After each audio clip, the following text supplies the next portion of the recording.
defense and security in a much better way. Thank you very much, and Jai Hind.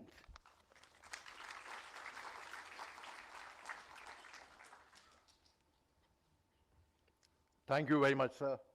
May I now request Lieutenant General Raj Shukla, the author of the book, to please come and say a few words about the book, sir.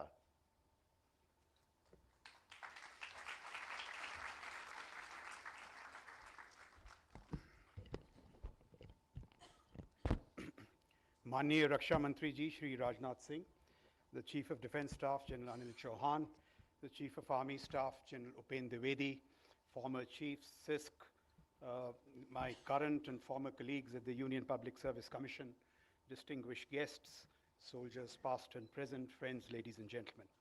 आप सबको दिवाली की ढेर सारी शुभकामनाएं. A very happy Diwali to you all. As also thank you for taking the time out from your Diwali frenzy, post-Diwali hangover to get together here this evening. सर्वप्रथम मैं कृतज्ञ हूँ माननीय रक्षा मंत्री जी का. आपने इस पुस्तक विमोचन के लिए मेरा निमंत्रण स्वीकार किया, समय निकाला. आपका बहुत बहुत धन्यवाद और दिल से गहरा आभार. मेरा ये भी सौभाग्य है कि मुझे आपका स्नेह और आशीर्वाद प्राप्त है. May I also express my deep gratitude to the Chief of Defense Staff and the Chief of Army Staff for gracing the occasion. I'm grateful indeed. A big thank you to the Director General USI, Major General B.K. Sharma, the Bhawanipur Education Society, its Dean, Professor Dilip Shah, and my publisher, Mr. Rajan Arya, who have been in the trenches with me in helping to bring the book out. Bringing out the book, by the way, I have discovered is no mean task. It is certainly more difficult than commanding a division, a corps, or even an army. Let me now turn to the substantive issue for which we have all gathered, the book on civil-military fusion. Well, the subject has for long been in my head and pretty close to my heart. My tryst with civil-military fusion began as civil-military relations, as the subject was labeled back then, when I embarked on a fellowship in the subject as a colonel way back in 2009, not too far away from here, at the Institute of Defense Studies and Analysis, IDSA, in fact, just behind me across the wall. In the course of that year, certain standout postulates of CMR theories and commentaries caught my eye, pushing me to plumb the subject in greater depth. So just three of those postulates. One of the postulates says that vital issues of statecraft are determined by the pattern of institutional interaction between the civil and military components of a nation's polity. So that got me thinking that the objectives of CMR are deep and lofty. They are not just about public posturing and the occasional lip service, but very consequential for statecraft and national security. And these are direct quotes from prominent theorists. CMF, I discovered, is also a matter of great practical utility. So from the mundane to the profound, civil-military fusion is a key ingredient of modern statecraft. That's the first postulate. The second postulate, and this is Peter Fever, he says the ordering of civil-military relations, therefore, lies at the heart of a nation's security framework. So Kendra Bindu, that is how critical the subject is. The third postulate says, while being rooted in the firm, unambiguous, complete political control of the military, a robust and vibrant civil-military relationship produces a polity that is alive to the nuances of national security and wise to the uses of military power. So not a military to jackboot around the world, but a calibrated, technologically enabled, precise and lethal instrument of force with diverse capacities and capabilities that strengthen deterrence and expand the range of political options. Now, the significance of this needs to be underlined. I'll just take 30 seconds. Once again, this gentleman whom I quoted, Peter Fever, a noted CMR scholar, captures the concept of complete, unambiguous political control vividly. He says the civilian, the political principle and not the bureaucratic agent, the civilian is right even when he's wrong. The civilian has a right to be wrong. He asserts, militaries only salute and obey. So the standards of political control in democracies are quite overwhelming. But, and this is what the theories go on to say, that once such control is a settled matter, as is the case happily in India, the civil military polity together must work, nudge, push, move the relationship towards greater strategic productivity, ever higher vistas of combat delivery, and operational poise. Now, this is a great challenge. That is the case that I make in my book for a speedy transition from a sound, stable CMR regimen, which we are lucky, happy to be in, to the more disruptive, transformative, productive paradigm of civil-military fusion. That is the essence of my thesis. In fact, in modern practice, CMF, fusion, has gone far beyond what the term narrowly connotes. It's just not civil and military. It is the thoughtful coming together of every arrow in the quiver of a nation's statecraft, every talent, every attribute, every entity, the civil services, diplomacy, the military and the wider uniformed services, thought leaders, the scientific, technological, and strategic communities, the technology geeks, who, let me tell you, are a different commodity altogether, business icons and startups in a fused enterprise of pragmatic realism to strengthen the sinews of national security. Now, the national security makeover that has been set into motion by this government, the creation of a CDS DMA, the CDS, in fact, is the Sutradhar of civil-military fusion because he operates at the intersect of the military, defense, strategic, and civil domains. The infusion into Atmanirbharta and defense of the innovation, energy, and enterprise of the private sector and startups, that is quite a novelty, let me tell you, and quite unprecedented in the Indian context. The new normals that we've seen in our strategic outlook, Kailash, Balakot, etc., defense coming out of the shadows of foreign policy, these are all landmark steps, and they are the consequence of a vibrant civil-military relationship. We have initiated the process of dissolving the various silos that we had got used to operate in. But CMF is about setting aside tribalism in all shapes and forms and collapsing the silos completely at speed and scale. Now, that is, as we all know, particularly in the military, is a huge challenge. It is about overcoming the fear of what might go wrong that comes in the way of doing what will hugely go right. So crossing the Rubicon of tribalism is key. Once we do that, we will see the value of diverse talent. And India is full of talent because CMF is about talent from anywhere, talent from everywhere. In any case, perhaps we have little choice in the matter because the leading global actors, China, USA, and Israel, our competitors, adversaries, partners, and friends alike, are zooming towards new vistas in CMF with huge consequences for strategic military competition and national security. In Ukraine, most visibly, CMF is touching dizzying heights. So here is a snapshot of examples to illustrate how CMF is trending globally, and that will tell us what we must do for CMF in our context. So let us begin with China. In China, military-civil fusion, as the practice is called there, perhaps because the military is in the lead, MCF has transformed the sturdy house that Ding Deng built for the Chinese to live in into this modern mansion of fused civil-military capacities by President Xi. President Xi himself propounds the case for civil-military fusion with a typical Chinese aphorism. Why build walls of granite, he asks, between civil-military cylinders of excellence? I mean, as simple as that. And proceeds to personally chair, since 2017, the MCF Development Commission in China and accelerate the diffusion of MCF through every activity and endeavor of civil and military life in China.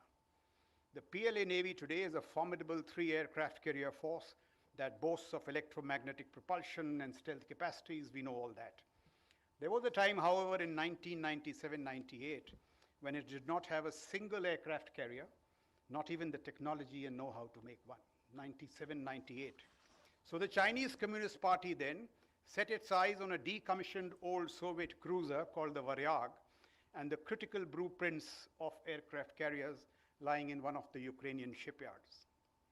Since the military sale was out of question, the Chinese set up a tall and handsome basketball player from the Guangzhou military region, Zhu Zhengping, to masquerade as a business tycoon looking for a floating casino in Macau.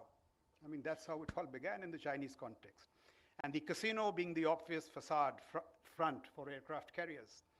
To refurbish the image of a business tycoon, the Chinese Huaxia Bank funded a $30 million villa in Hong Kong for Zhu, with swanky offices in Kiev and Beijing. It took years of vexatious negotiations for the deal to come through, with Zhu managing to get the final nod, not only for the Variag, renamed later as the Liaoning, but also critical blueprints for the Chinese aircraft carriers to follow, Shandong, Fujian. Now, having secured the deal, the Liaoning sails from Kiev to Ankara en route to Dalian. In Ankara, it gets entangled yet again, this time in Turkish intelligence and bureaucracies. To resolve the imbroglio, no less than President Jiang Zemin himself flies into Ankara to set the carrier free through a deal that included Chinese market access to Turkish companies. China's famed military modernization is punctuated with scores of such stories, many of which I record in the book, where we see the coming together of wily statecraft, strategic deception, commercial fronting, diplomatic maneuvering, and apex state intervention in service of the national interest. This is China's version of the DPP and the DPM. The Chinese State Shipbuilding Corporation, the CSSC, which has come to be known as the poster child of CFF in China, in a similar vein, is a fused four-tiered network of shipyards that power both ambitions in global commerce as also in structuring a world-class navy. There is no distinction between the two. So while tiers 1 and 2 of the CSSC have close links with the PLA, the commercial tiers 3 and 4, also by clever design architecture, are closely intertwined with the military tiers, providing both much needed capital and technology infusion for the PLA Navy. Little wonder then, the people from the Navy would be knowing it. For me, it came as one big shock. Last year, the CSSC in a single year in 2024 produced more shipping by tonnage than all the shipping tonnage that the Americans have produced since World War II. Stunning. Concurrently, so that's global commerce. Concurrently, the plan is cruising to be a 450 ship navy by 2030, the world's largest. Courtesy civil-military fusion. Look at how the startup system operates in China. If you're a startup in China, even a civilian one, it is very likely that you will get your first order from the PLA. If you are a bright startup, the PLA will hold your hand till commercial viability so that you can survive, play in the market. And if you are particularly brilliant, it will partner with you to destroy the adversary American startup lurking in the distant horizon. It's not just about L1 and procedures, it's about competition. So the tone and tenor is strategic, the objectives long-term, with the emphasis on winning the techno-military competition. CMF focused on strategic outcomes and not mere procedural compliance. In fact, if I may risk an assertion here, it is my judgment that if there is one overwhelming reason why China is outcompeting all democracies, including the United States of America, it is on the account of its deft leveraging of military-civil fusion. That is how salient MCF is. Ukraine, since there's no time, just in a couple of lines. In Ukraine, CMF has coalesced like never before. The warfighter, the technologist, Elon Musk, the entrepreneur, Alex Karp, CEO of a CIA venture-funded startup called Palantir. So startups are strategic investments funded by the CIA. And the innovationist Palmer Luckey, the theater of war and the marketplace have fused seamlessly, enabling Ukraine, a country without a navy, or even an air force, to discover a novel art and science, that of dronery, to keep one of the world's most formidable militaries, Russia, at bay for 3.5 years. Incredible is the only word to describe such coming together of civil and military capacities for a national cause. So CMF has reimagined modern warfare. The onset of dronery has altered the operational paradigm in Ukraine by an order of magnitude. This year in Ukraine, the Ukrainians are manufacturing 5 to 8 million drones, more than the artillery they fired last year. So the artillery is challenged. Tanks don't move, sadly. Maneuver has been eclipsed. Soldiers prefer golf carts and motorcycles. else they won't survive. Piloted air power is absent. Dronery has created a new low aerial flank with ranges from 25 kilometers to 3,000 kilometers, providing an amazing range of options from close air support to strategic air power. To catch up with the Chinese competition and global trends in USA and Ukraine, the Americans too are now embracing CMF. Returning to the CMI, civil military integration, they once practiced with consummate ease. Shyam Shankar in his book Unit X and on that brilliant paper Defense Reformation tells us that before the collapse of the Berlin Wall in November 1989, Ford, the car company, made cars and satellites. Chrysler made cars and missiles. General Mills, a cereal company, तो वो अनाज बनाती थी, artillery and inertial guidance systems. That was CMI. Till the Americans regressed and the Chinese took over, and the realities are there before us. So the wizards of America's digital revolution today are being pushed and bullied by Trump, the Silicon Valley companies, to move away from shiny consumer products and apps and to integrate with the American security apparatus in order to beat China in the new arms race for artificial intelligence and the allied umbrella of technologies. The technology geeks from Silicon Valley are abandoning their soft beliefs to embrace hard power and are ever so steadily moving from the business of building video games and photo sharing apps to the challenges of closing combat kill chains. Christopher Wray, the former director of FBI, says Sino-American competition is no longer merely whole of government. We keep talking of whole of government. He says the CMF competition is fast becoming a war between the two societies, whole of society. That is how cutthroat the competition is becoming of bleeding edge technologies and talent. So as we all know, just I think 2 months back, what came to be known as Det 201, the US Defense Secretary Pete Hegseth signed an executive order inducting the chief technical officers of 4 American private sector company startups as lieutenant colonels into the American military. Thinking Machines Lab, Bob McGrew, Palantir, Shyam Shankar, Meta, Andrew Bosworth, and OpenAI, Kevin Well, to correct what experts describe as the American military's shallow engagement with technology. I mean, the Americans are saying their engagement with technology is shallow. These tech pros now work on targeted military projects to help build rapid and scalable technology solutions to complex military problems. The results are already beginning to show in terms of a revamp of the military marketplace. So Det 201, just to give you one example, was asked to undertake a review of the repair maintenance topology of the Black Hawk, the attack vector which we all have heard of. And they discovered that for a fin for a Black Hawk's external fuel tank, the vendor was charging $144,000, $144,000. So Det 201, since they are these technology geeks, they took 3D, scanned the part, reverse engineered it, printed prototypes, and structurally validated it in 43 days.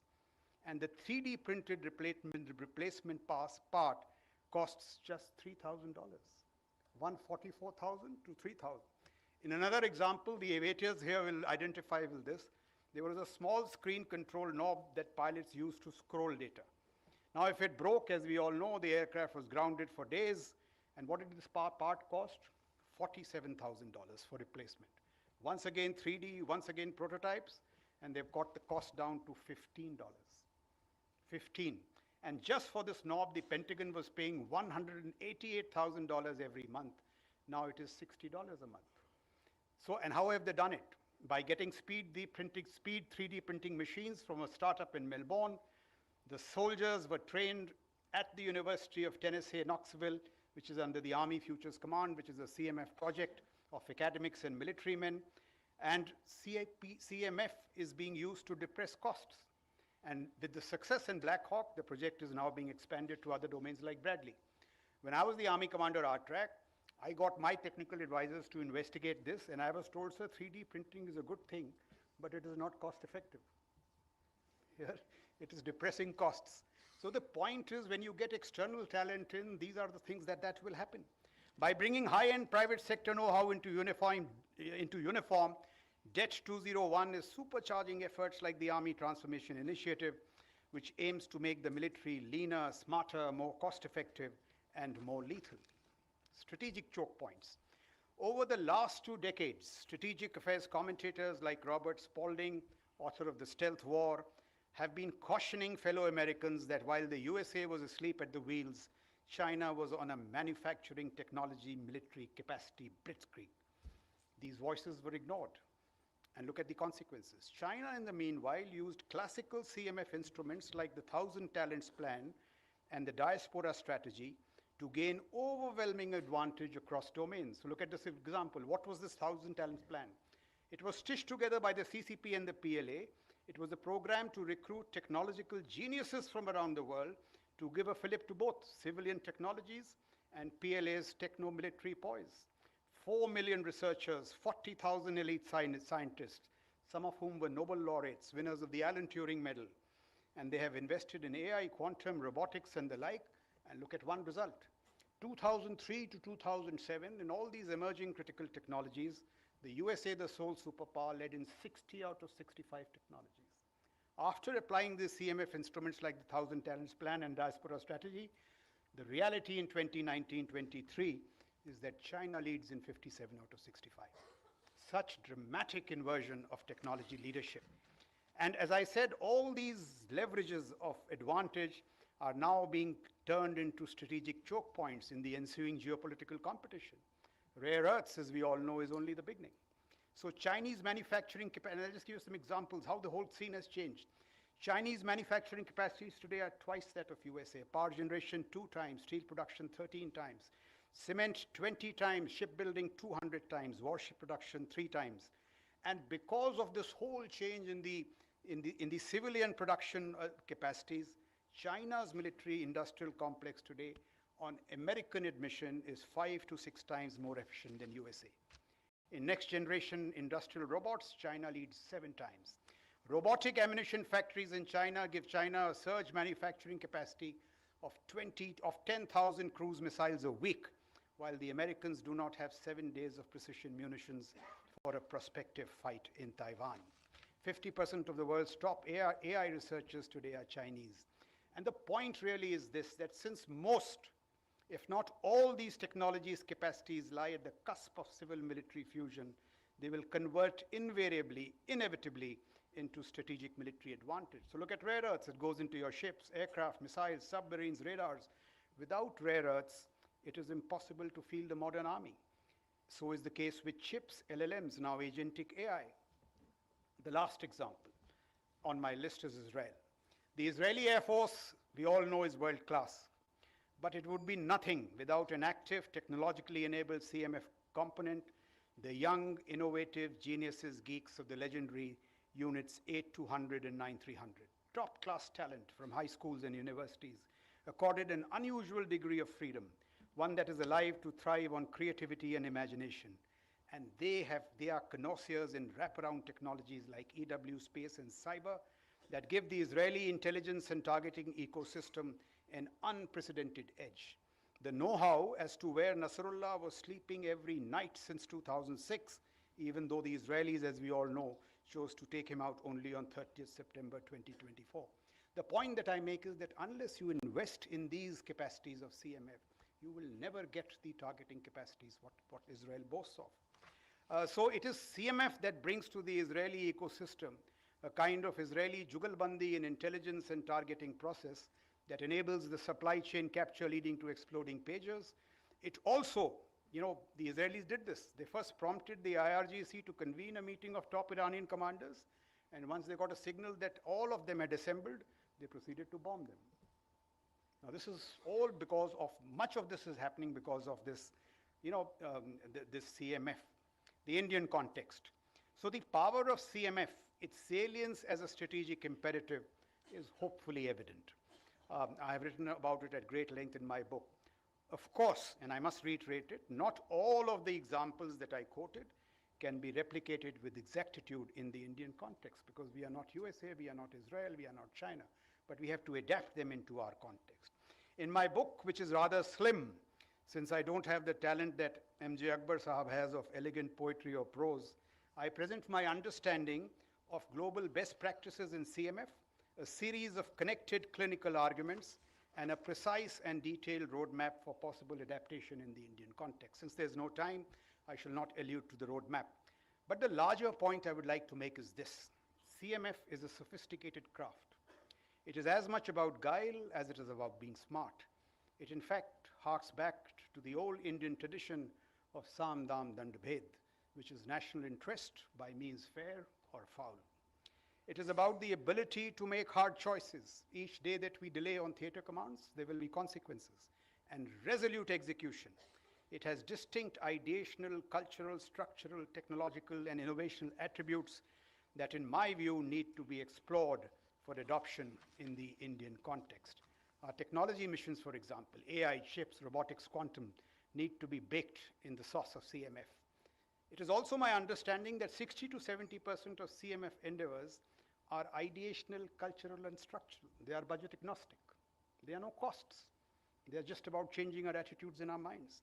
So the CMF discourse needs to capture the national imagination and enliven the national security mind space if India is to attain its place and promise in the world.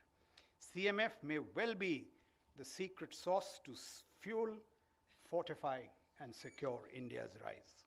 It would please me no end if my modest offering energizes conversations and, more importantly, actions in this regard. Allow me, ladies and gentlemen, to end on a personal note.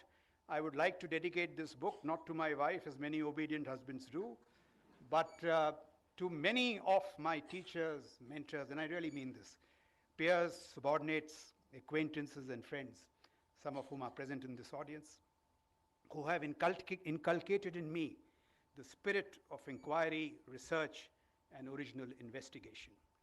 To the youngsters in the crowd, may I say this: there is nothing as valuable and powerful as these tools: inquiry, research, and original investigation, in concert, of course, with the independent application of your own mind and a firm belief in your convictions.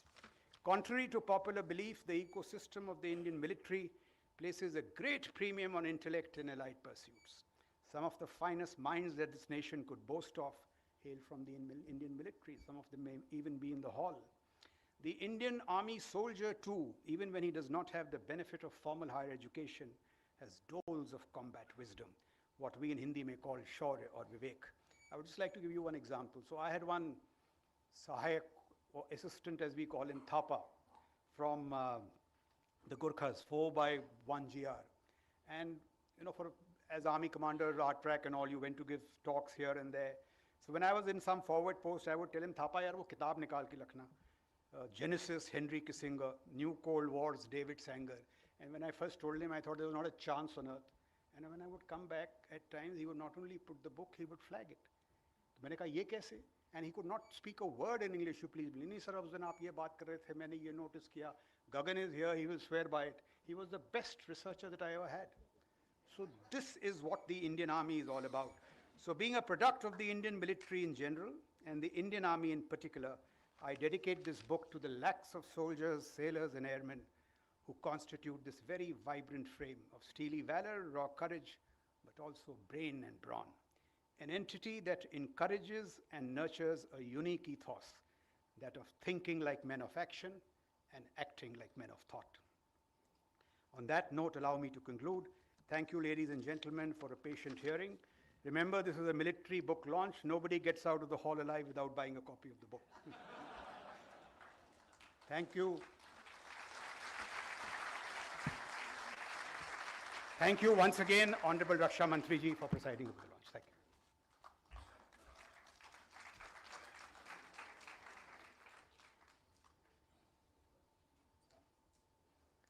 Thank you, sir. Your journey and vision have inspired this book, Civil-Military Fusion as a Metric of National Security, and it is an honor for all of us to share this moment together. Thank you for your insights and wisdom, sir.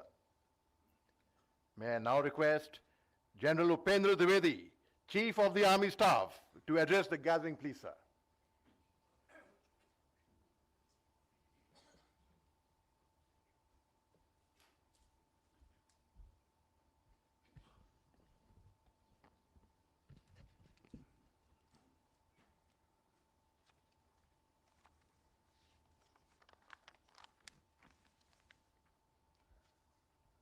Honorable Raksha Mantri Shri Rajnath Singh Ji, Chief of Defence Staff General Anil Chauhan, Director General USI Major General V.K. Sharma, Lieutenant General Raj Shukla, distinguished guests including General V.N. Sharma, General Deepak Kapoor, General Manoj Pandey, uniformed colleagues, veterans, academia, members from the media, ladies and gentlemen.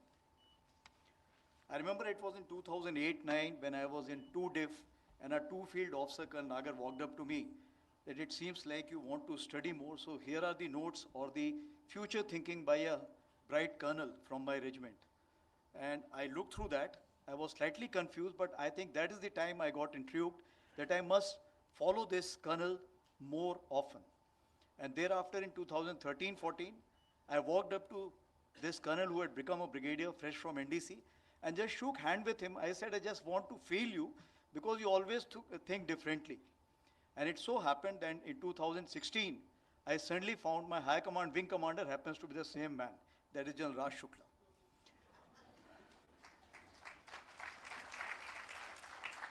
So, like he said, that he is always quizzical, he always introduced why. And higher command course, as you know, it always talks about why. And 3 things which I picked up from him at that point of time, of course, this civil-military relations that time, later on fusion. The second thing was foundation for Ops Sindhu.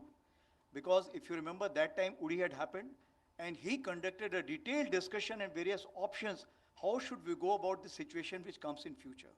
So I must concede very frankly as a chief, when this situation came to me, it was a very normal thing for me because I had already seen this earlier. The third thing which he talked about was the transformation.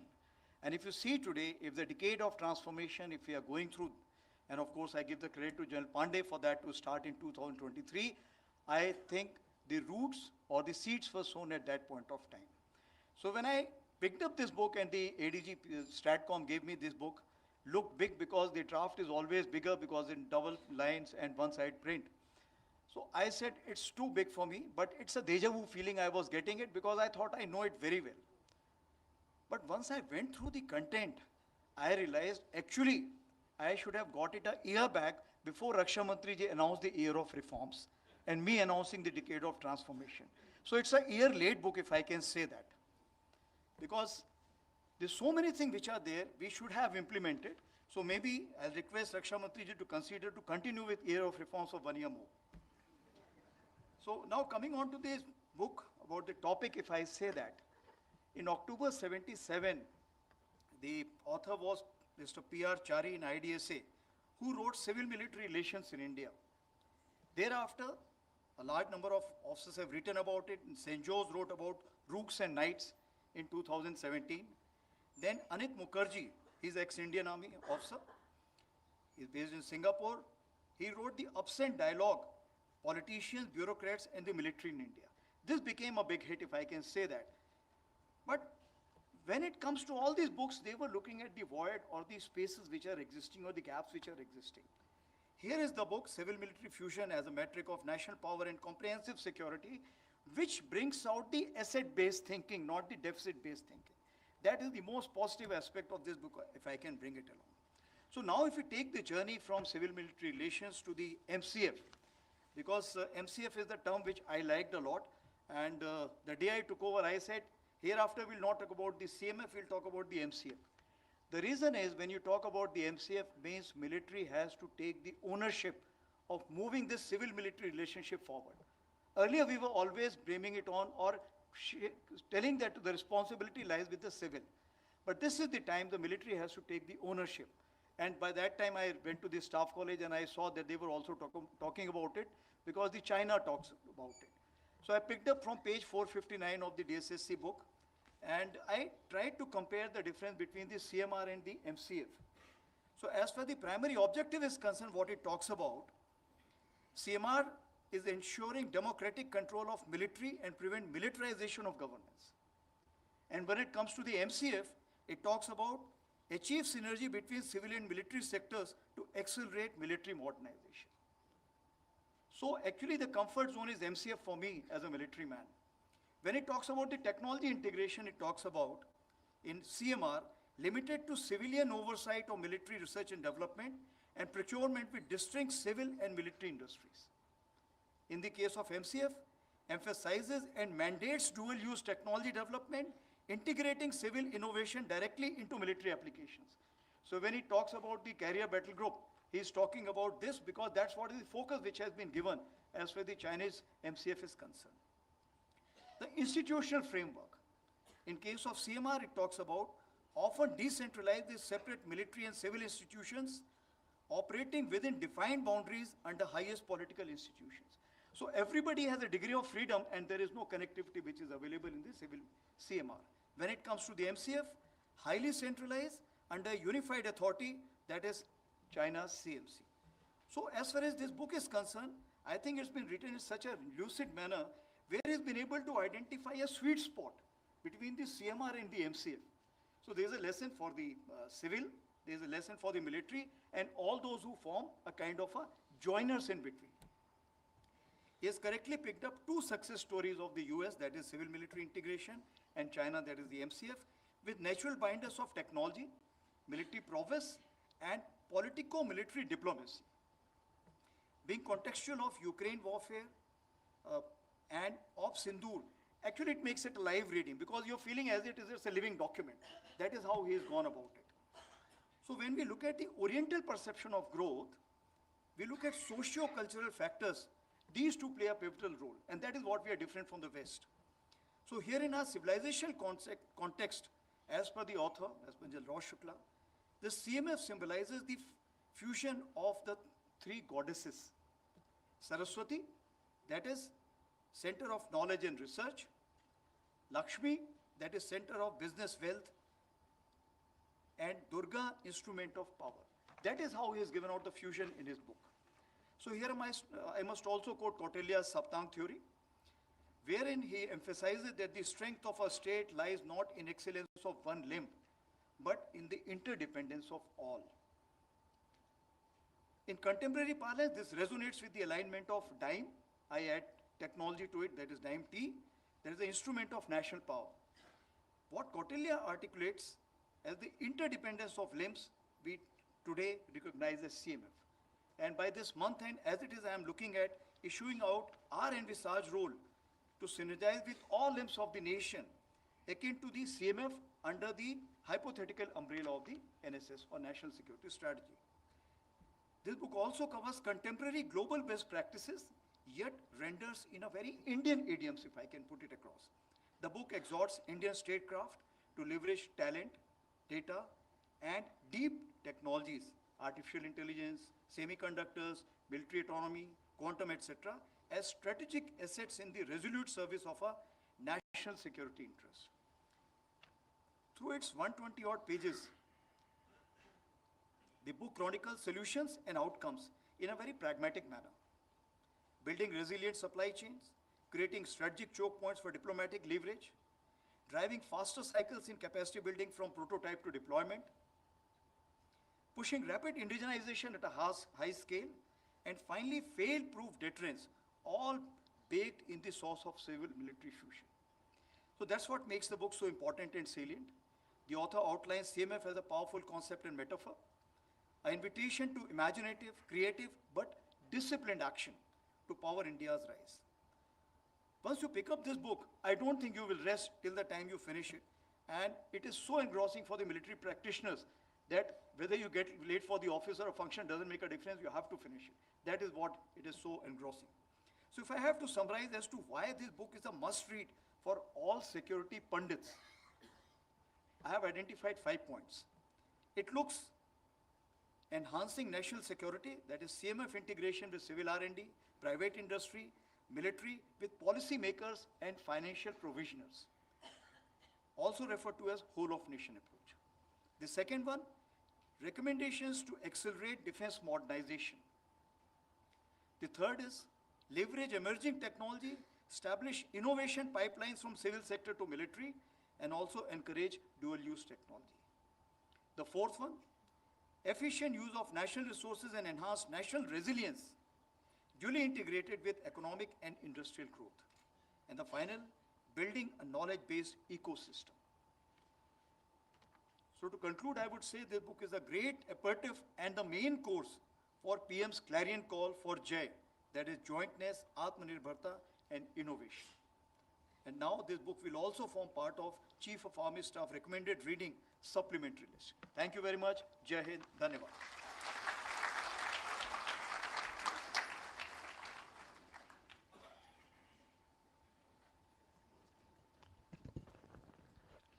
Thank you, sir. May I now request General Anil Chauhan, Chief of Defence Staff, to kindly deliver the special address.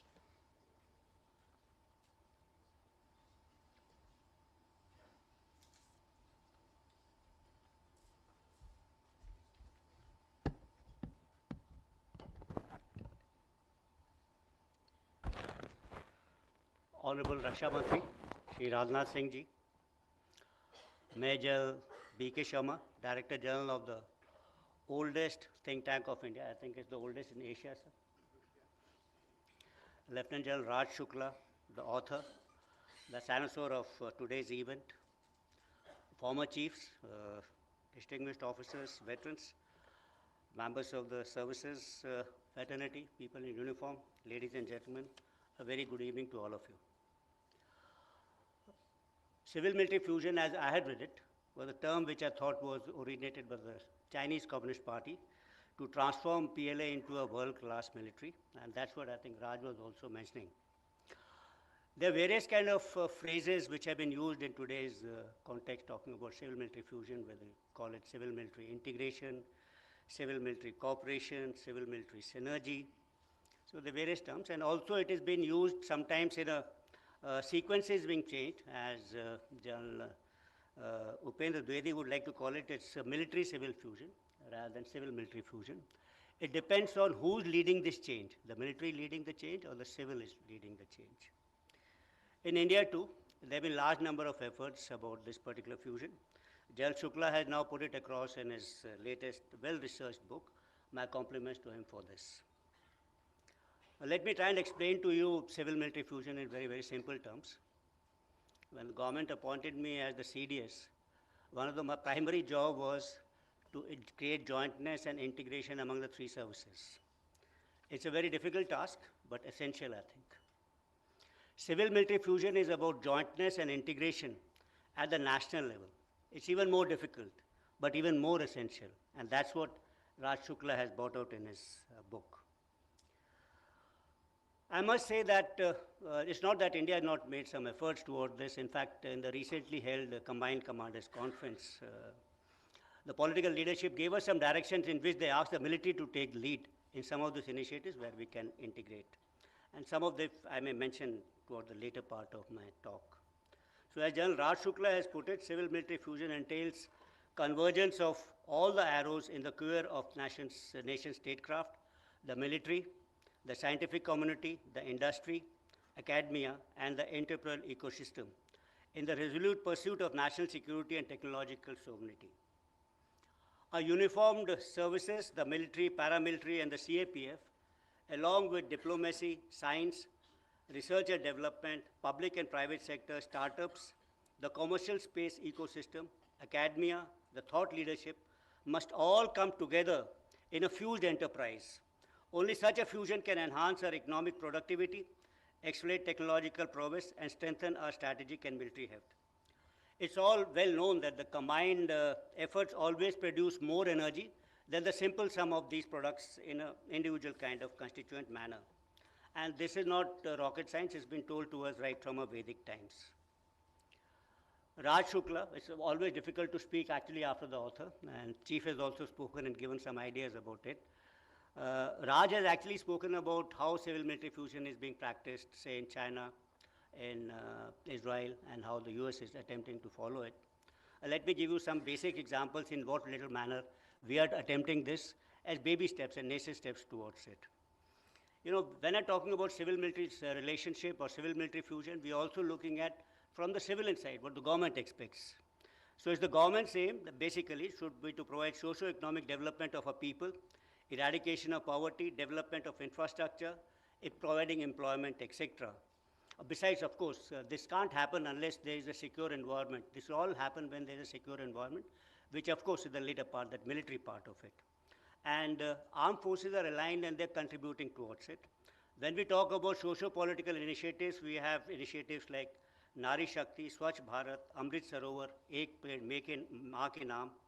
We have development projects like Skill India, Digital India, Make in India, National Solar Mission, Gati Shakti, Vibrant Villages, national building programs like Atmanirbharta, Make in India, Sagar, that's Mahasagar now, Act East.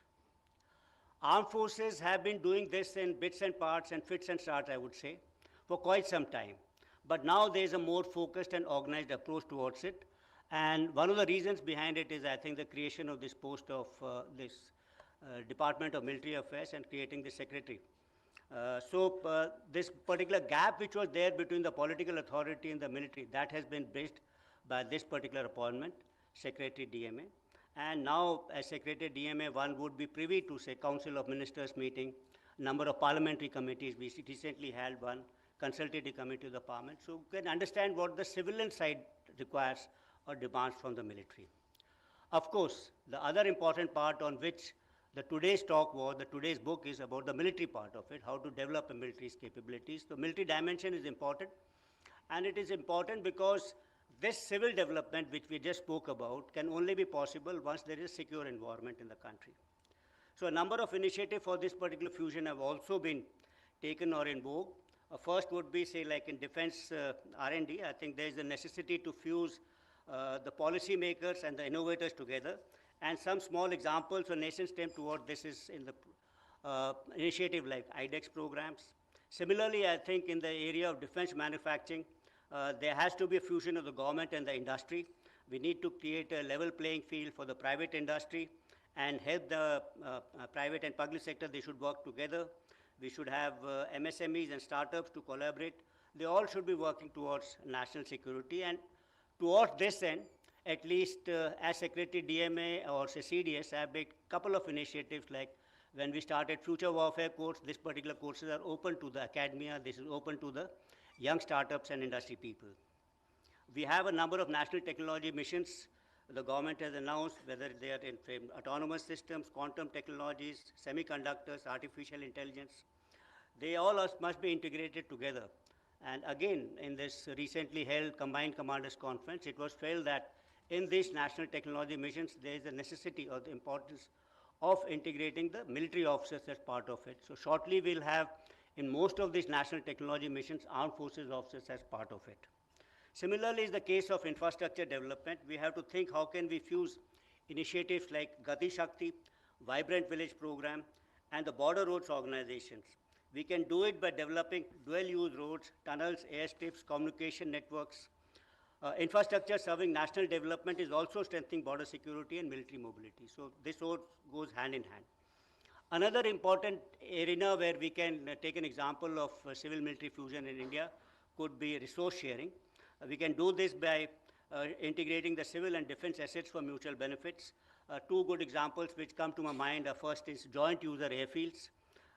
Indian Air Force and the civil aviation share runways, airspace and logistic infrastructure at bases like Leh, Srinagar, Pune, Agra.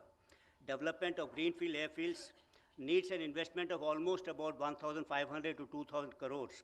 This can be saved by using this joint user airfield concept. And of course, this particular travel mission of India that everyone should be able to fly, the Uran mission, that's got a boost because of joint user airfields. A similar kind of initiative which the Indian Air Force had taken was flexi use of airspace, in which it enables shared and coordinated access between civil aviation and the armed forces through dynamic release of restricted military airspace, which is largely centered around central India, that is in the area of Gwalior for civilian flights. And this has led to a huge saving because civil flights can use that particular corridor to make people, everyone actually, to reach faster to the destinations and at a lesser cost and lesser CO2 emissions. That's almost about 54,000 tons of CO2 emissions have been saved in this manner in the past 3 or 4 years.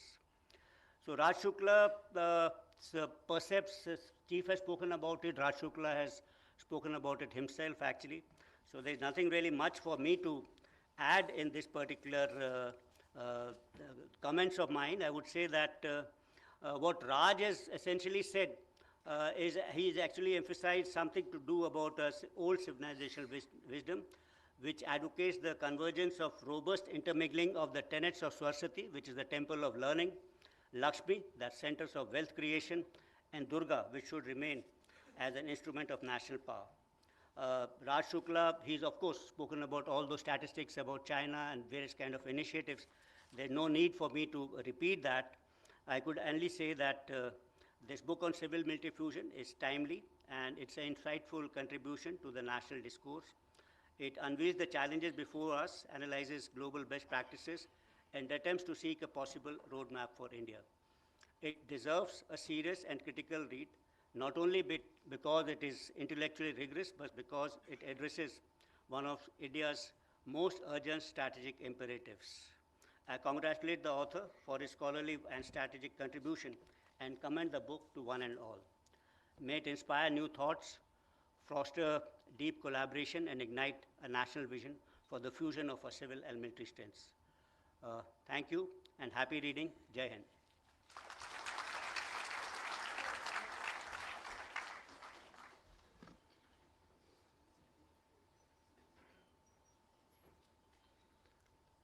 Thank you very much, sir. And now, ladies and gentlemen, for the moment we all are waiting to listen to the wisdom of our chief guest, the Honorable Raksha Mantri, Shri Rajnath Singh Ji. May I request the Honorable Raksha Mantri, Shri Rajnath Singh Ji, to kindly deliver the keynote address, sir.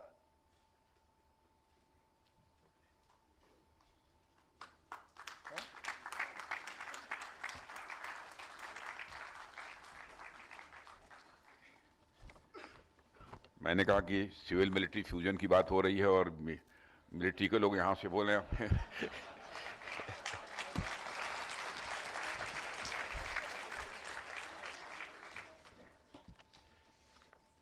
General Anil Chauhan, chief of defence staff, general Upendra Dwivedi, chief of army staff, lieutenant general retired Raj Shukla, member union public service commission, major general retired BK Sharma, director general united service institution of India, और हमारे दोस्त MJ. Akbar sahab, arm forces के officers और veterans, Bharat सरकार के अन्य यहाँ पर अधिकारी वर्ग, डिप्लोमेट्स, मीडिया के मित्रों व अन्य देवी व सज्जनों, आज लेफ्टिनेंट जनरल राज शुक्ला की book civil military fusion as a matrix of national power and comprehensive security के इस विमोचन के कार्यक्रम में मुझे उपस्थित होना ये अच्छा लगा है।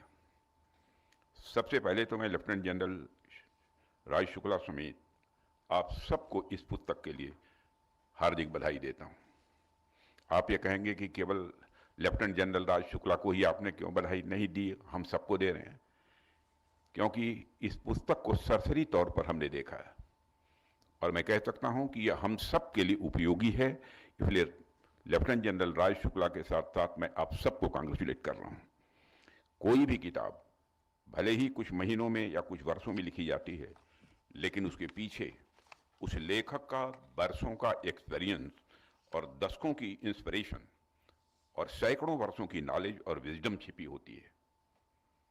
अनेक वर्षों तक आपने जो चिंतन किया, उसके परिणाम स्वरूप यह किताब हम सबके सामने है और मैं आपको इसलिए भी बधाई देता हूं क्योंकि आपने इस किताब में जो विषय को चुना है वह सिर्फ एडमिनिस्ट्रेटिव नहीं है, बल्कि इंटेलेक्चुअल और मॉरल डिस्कोर्स का भी वह एक हिस्सा है। हालांकि मैं स्वीकार करता हूं कि मैं अभी तक पूरी तरह किताब नहीं पढ़ पाया हूं, लेकिन किताब पढ़ते हुए जो कुछ हिस्से अब तक पढ़ पाया उन पर मैं कुछ बातें यहाँ पर जरूर करना चाहूँगा। मेरा पहला ध्यान किताब के ब्लर्ब पर गया, जिसमें लिखा था कि दशकों से भारत समेत अनेक देशों ने सिविल और मिलिट्री एडमिनिस्ट्रेशन को अलग अलग रखा हुआ है और इसके पीछे फियर ऑफ मिलिटराइजेशन की बात कही गई है। अर्थात मिलिटराइजेशन के डर से सिविल और मिलिट्री एडमिनिस्ट्रेशन अलग अलग रखे जाते हैं। सही बताऊं तो इस लाइन पर मेरी निगाह कुछ देर के लिए रुकी, मुझे लगा कि सोच को भारत की कल्चरल और हिस्टोरिकल जमीन पर रख कर देखना जरूरी भी है। भारत जैसे देश में जहां लोगों को शासन पर, प्रशासन पर और संविधान पर इतना भरोसा है, जहां पर धर्म के प्रति लोगों की इतनी गहरी निष्ठा हो, ऐसे देश में सिर्फ मिलिटराइजेशन के डर के कारण सिविल और मिलिट्री एडमिनिस्ट्रेशन को अलग अलग रखा गया हो, इस बात से मैं उतना सहमत नहीं हो पाता हूं।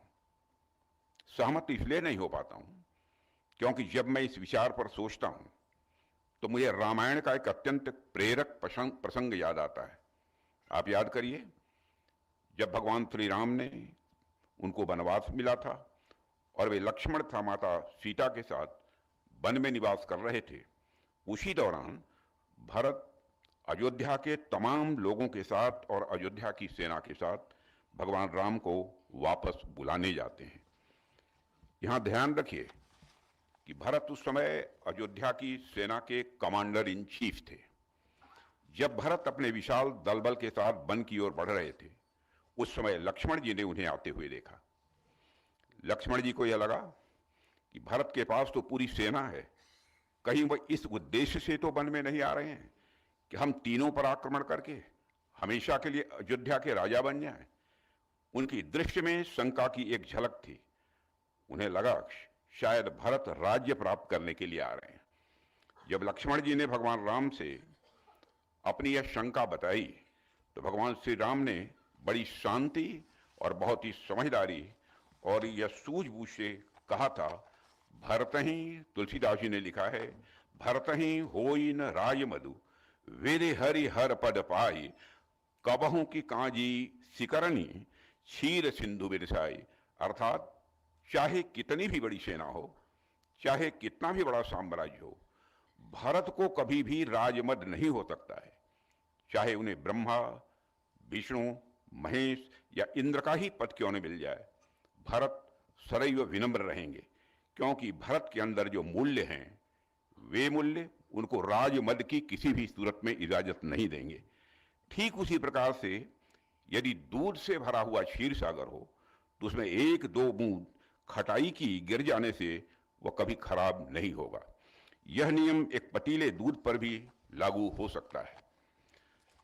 भारत उसी प्रकार से क्षीर सागर हैं। ये छोटी चीजें उनमें राजमद नहीं ला सकती हैं, और हुआ भी यही। जब भारत आए तो लक्ष्मण के मन की सारी शंकाएं स्वतः समाप्त हो गई। साथियों, मैं समझता हूं कि यह सामान्य घटना नहीं है, यह बल्कि भारत की सभ्यता और उसकी विशिष्ट सिविल मिलिट्री कॉन्शसनेस का एक प्रतीक है। जब हम इस विचार को समझते हैं तो हमें यह महसूस होता है कि भारत की परंपरा में कभी भी मिलिटराइजेशन उस अर्थ में नहीं रहा जिसमें शक्ति का मतलब सत्ता हथियाना या शासन पर अधिकार जमाना हो। हमारे यहाँ हमेशा पावर का उद्देश्य लोगों का संरक्षण और उनकी सेवा करना रहा है, और इसी कारण भारत में कभी भी सिविल एडमिनिस्ट्रेशन और मिलिट्री के बीच कॉन्फ्लिक्ट की स्थिति कभी नहीं पैदा हुई, क्योंकि दोनों का उद्देश्य राष्ट्र की रक्षा और जनता की सेवा ही रहा है। हालांकि शुक्ला जी ने अपनी पुस्तक में एक आर्टिकल का रेफरेंस दिया है, जिसके अनुसार नेहरू जी एक बार रक्षा मंत्रालय गए। वहां उन्होंने यूनिफॉर्म में कुछ अफसर्स को देखा। अफसर्स को देखकर वह थोड़े से असहज हो गए और उन्हें लगा ये लोग यहाँ मंत्रालय में क्या कर रहे हैं। लेकिन यह सब पुरानी बातें हो गई हैं। आज ऐसा कुछ नहीं है। आज तो मैं खुद ही कई बार सीडीएस को या सर्विस चीफ्स को अपनी फोर्स की वर्दी में देखता हूं तो मेरा देश की सुरक्षा के प्रति विश्वास और या कॉन्फिडेंस लेवल कहिए और अधिक बढ़ जाता है और मेरा हौसला बुलंद होता है।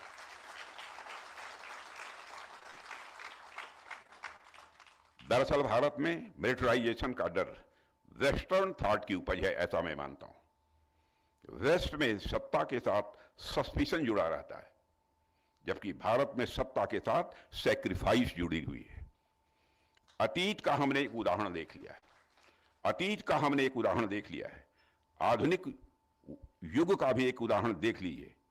भारत की संसद में खड़े होकर श्रद्धेय अटल बिहारी वाजपेयी ने कहा था कि अपने इथिक्स से समझौता करके अगर सत्ता हासिल करनी हो तो मैं ऐसी सत्ता को चिमटे से भी छूना पसंद नहीं करूंगा।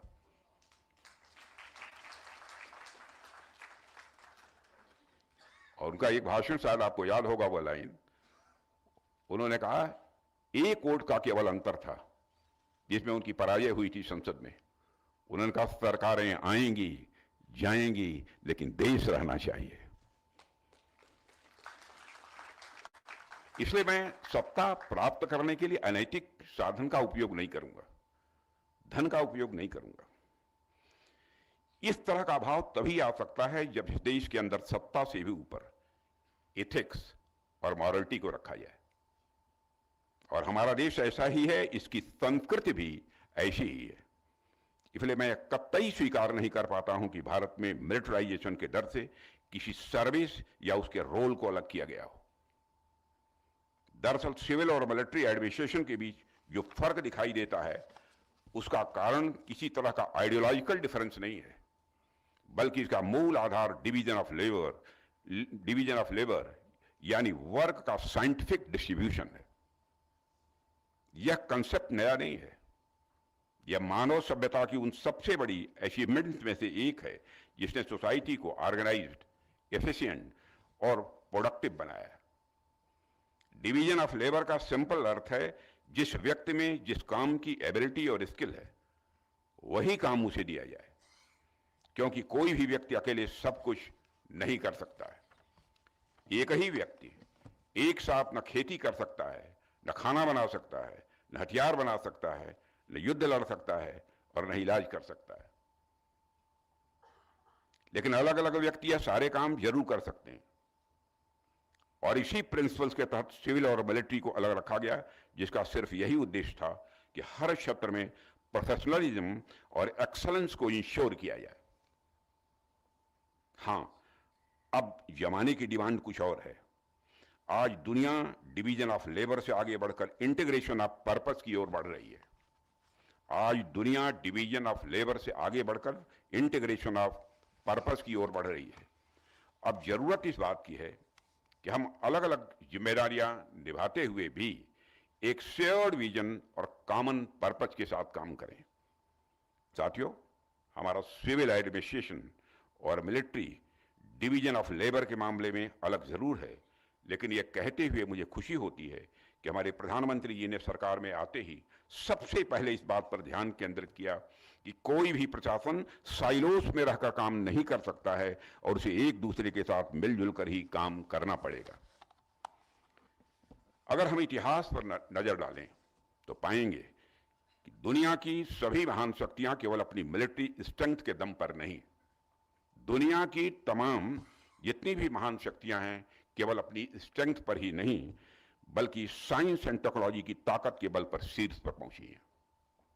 यूरोप का इंडस्ट्रियल रिवॉल्यूशन इसका सबसे बड़ा उदाहरण है, जहां लैबोरेटरीज और यूनिवर्सिटीज में हुई डिस्कवरीज ने बैटल फील्ड पर विजय का रास्ता तैयार किया था।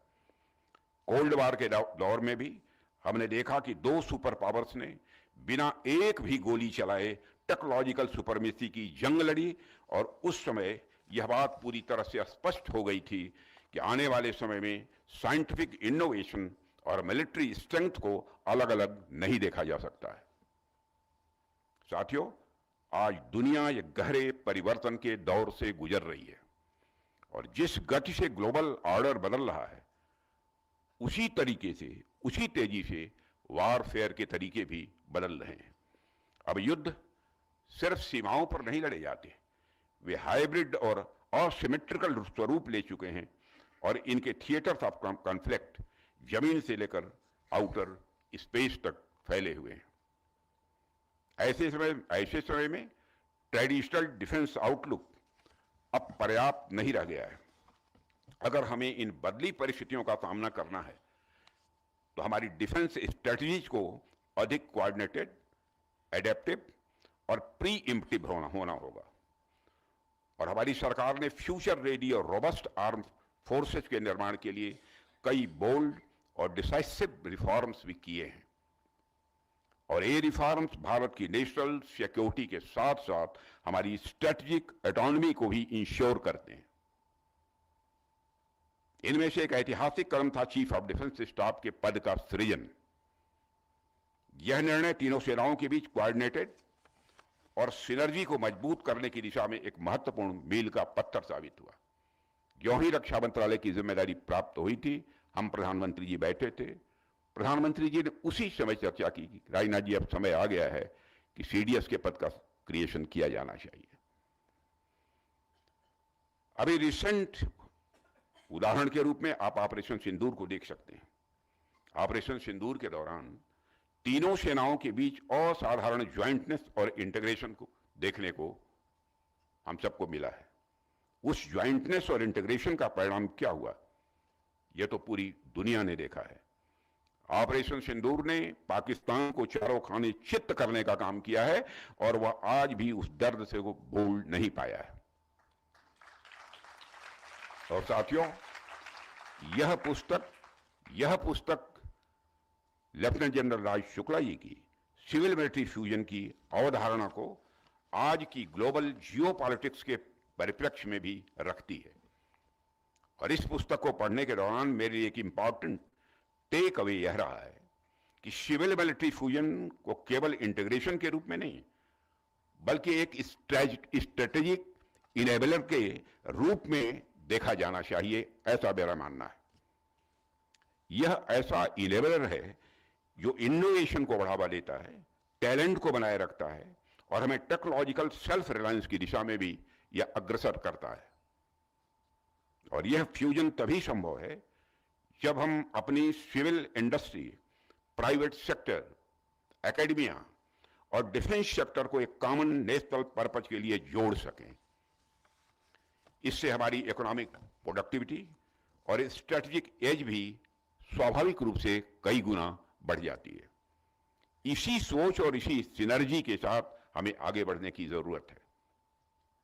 साथियों, आज जब हम टेक्नोलॉजिकल एरा में प्रवेश कर चुके हैं, तो हमारे लिए समझना आवश्यक है कि भारत में सिविल मिलिट्री फ्यूजन का स्वरूप कैसा होना चाहिए। हमें सिलेक्टेड टास्क और कोर चैलेंजेस की पहचान करनी होगी और बहुत ही एक बैलेंस्ड, फोकस्ड अप्रोच भी अपनानी होगी, ताकि हमारी सिविलियन टेक्नोलॉजिकल कैपेबिलिटीज का उपयोग इंटरनेशनल कन्वेंशंस को ध्यान में रखते हुए मिलिट्री डोमेन में भी प्रभावी रूप से किया जा सके। कई बार हम लोगों ने देखा है कि हमारी कई इंपॉर्टेंट टेक्नोलॉजी केवल सिविलियन यूज तक ही सीमित रह जाती हैं, जबकि वही इनोवेशंस और ड्वेल यूज कंसेप्ट के तहत मिलिट्री एप्लीकेशंस में लाई जाएं और डिफेंस में इस्तेमाल होने वाली टेक्नोलॉजी अगर सिविल यूज में लाई जाएं तो ये हमारी नेशनल पावर को कई गुना बढ़ा सकती हैं। साथियों, आज के समय में हम सभी देख रहे हैं कि शासन का तरीका भी बदल चुका है। देश का विकास सरकार, प्राइवेट सेक्टर और सिविल सोसाइटी के बीच एक मजबूत कोलैबोरेशन से हो रहा है और इस समय हर विभाग, हर संस्था मिलकर काम कर रही है। इसे ही आज की भाषा में होल ऑफ द गवर्नमेंट और होल ऑफ सोसाइटी अप्रोच कहा जाता है। और इसका सीधा अर्थ यही है कि जब देश के विकास और सुरक्षा की बात आती है तो हर व्यक्ति, हर संस्था की भागीदारी ये जरूरी होती है। और हम सब इस सोच का हिस्सा हैं, क्योंकि जब देश की बात आती है तो जिम्मेदारी सिर्फ सरकार की नहीं बल्कि हम सब की होती है। हम सबको इसके बारे में सोचना पड़ता है। साथियों, आज के ग्लोबल पर्सपेक्टिव में हम स्पष्ट रूप से देख रहे हैं सिविल और मिलिट्री डोमेन्स धीरे धीरे एक दूसरे में मर्ज हो रहे हैं। टेक्नोलॉजी, इकोनॉमी और नेशनल सिक्योरिटी अब पहले से कहीं अधिक इंटरलिंक्ड हैं। Information, supply chain, trade, rare minerals और कटिंग एज टेक्नोलॉजी, लगभग हर चीज का यूज सिविल और मिलिट्री दोनों ही डोमेन में हो रहा है। ऐसी परिस्थितियों में सिविल मिलिट्री फ्यूजन एक मॉडर्न ट्रेंड नहीं, इसे मॉडर्न ट्रेंड नहीं मानता मैं। ऐसी परिस्थितियों में सिविल मिलिट्री फ्यूजन केवल एक मॉरल ट्रेंड नहीं बल्कि यह समय की जरूरत बन गई है। इसे इग्नोर करना या इसमें डिले करना किसी भी देश के स्ट्रेटेजिक ग्रोथ के लिए सही नहीं है। मित्रों, भारत में यह प्रक्रिया तेजी से अब आगे बढ़ रही है।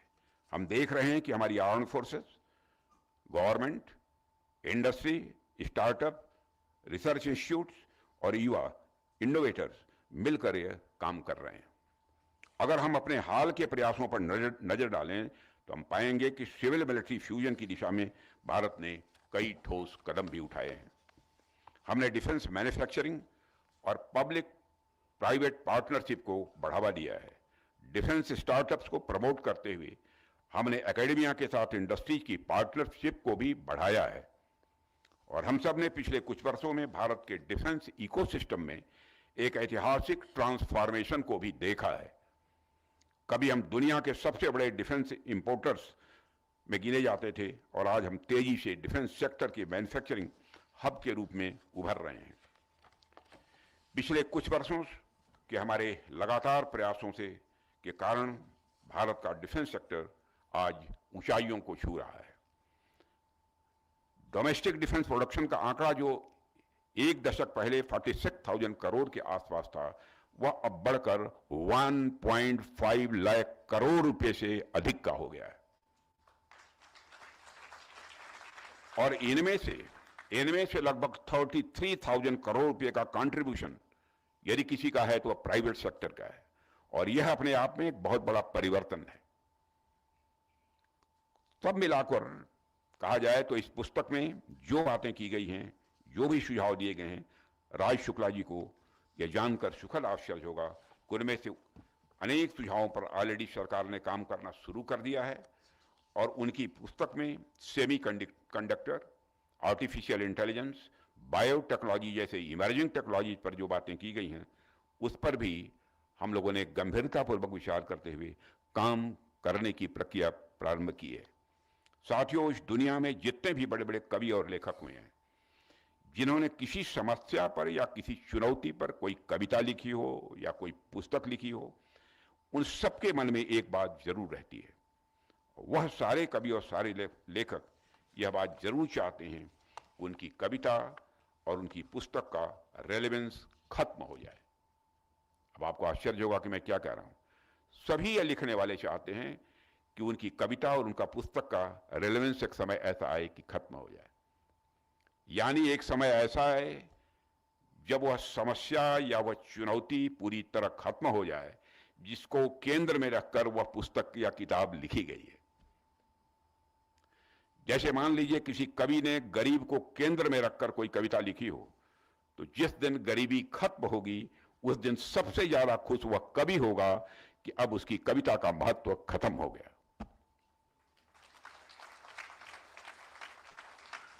मैं समझता हूं लेफ्टिनेंट जनरल राज शुक्ला ने सिविल मिलिट्री फ्यूजन को केंद्र में रखते हुए जिस तरह से यह पुस्तक लिखी है, हमारे प्रयासों से जल्द ही आने वाले समय में इस पुस्तक में उनके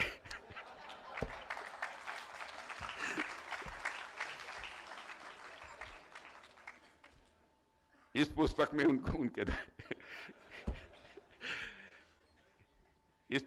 उनके द्वारा सुझाए गए उपायों का रेलेवेंस खत्म हो जाए।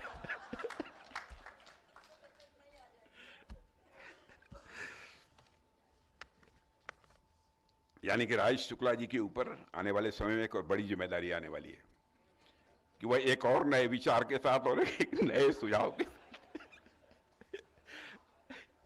एक नए विचार और एक नए सुझाव के साथ एक नई किताब लिखें।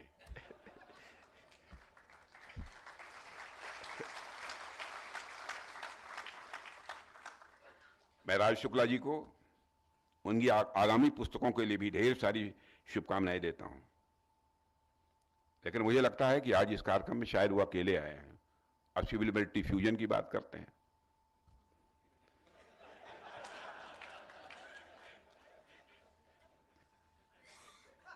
अक्लेमंद इशारा काफी समझ गए होंगे आप। मैं ईश्वर से यही प्रार्थना करता हूं कि ईश्वर इसी तरह से श्री राज शुक्ला जी को नए विचार और नए सुझाव देने के लिए तथा हमें उन सुझावों पर काम करते रहने के लिए शक्ति प्रदान करे। और इन्हीं शब्दों के साथ मैं आप सभी के प्रति आभार व्यक्त करते हुए अपना निवेदन समाप्त करता हूं। आप सबको बहुत बहुत धन्यवाद।